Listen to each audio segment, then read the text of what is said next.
Утринава имам чест и задоволство да се дружам со нашиот познат кларинетист Благој Ламњов, кој веќе 20 години живее и работи надвор од Македонија. Најмногу од тие години ги поминува во Шведска, каде што професионално се оствари, а периодов е тука и ние секако тоа го искористивме за да се сретнеме заедно и да поразговараме за музичката дејност која што навистина остава длабоки траги на секаде каде што се слуша кларинетот на Благој. Здраво! Здраво, Ирена, ти благодарам за поканата, ви благодарам на сите што во моментов не гледате. Имајте убав ден. Деновиве си тука со причина не само да се одмориш од многобројните обврски, туку и да се представиш пред домашната публика со неколку концерти кои што наидоа на одличен прием, па ме интересира како ти ги доживуваш и какво е чувството после толку многу сцени ширум светот да се настапува пред домашната публика. Па искрено концерт, особено првиот концерт во Велес, кој се случи на 3 јуни, го доживеав неколку месеци пред да се случи. Тоа беше едно фантастично искуство за мене. Многу научив од тој концерт. Со таква намера секаде тргам јас, сега да видам што ќе научам. Бев многу голем ентузијаст за овој концерт, но бев и многу исплашен. Неколку години јас се го спремам и сакав да дојдам, ама секоја, знаете кога стоиш за банджи джампинг и сакаш да рипнеш, ама не се предомислувам, ќе рипнам, не се предомислувам. И сега само реков, сега е моментот. Тоа беше едно фантастично искуство. Дојдов на сцената и само реков, доме сладки доме, и имаше аплауз од 5 минути можеби.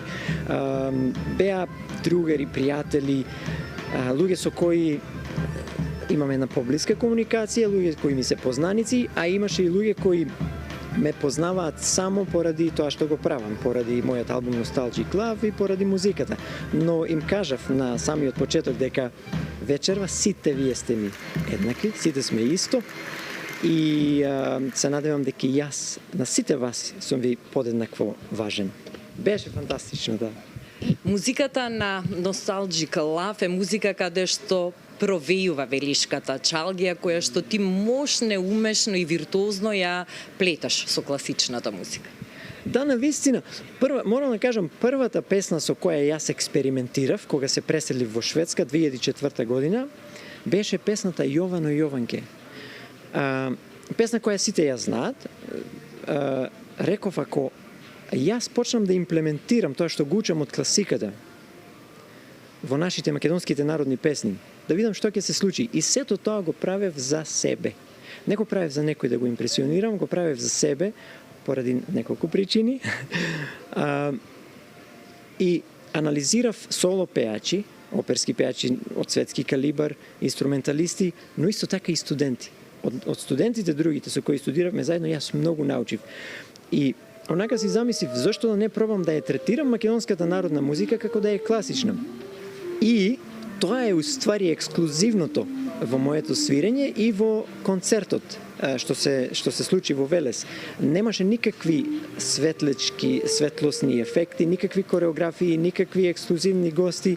Ексклузивното бевме само гитара и кларинет. Ексклузивното во сето ова е начинот на кој јас ги интерпретирам. Дали се македонски народни песни или се мои авторски песни.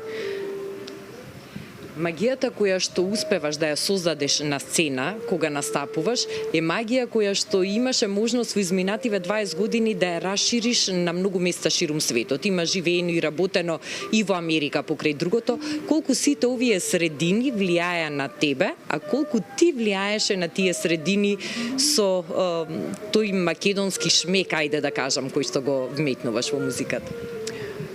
Да, Шведска има најголемо влијание врз градењето на овој мој правец, овој мој стил кој јас го свирам.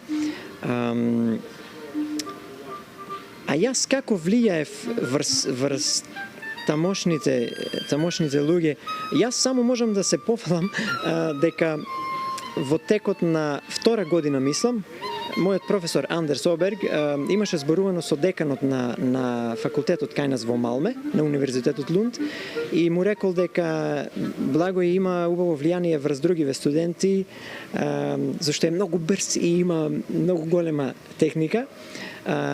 Учат од него доста, а он учи од нив еден сензибилитет, еден западњачки стил на интерпретирање на класичната музика.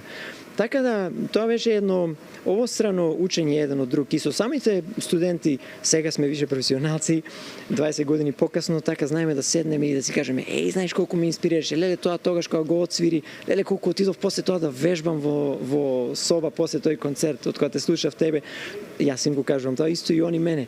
Тоа е едно преубаво школо и поделба, разделување на knowledge, на знаење. Какви се плановите за иднината, Благој? За 10 дена ќе одам во Хрватска да се сунчам. Заслужен одмор.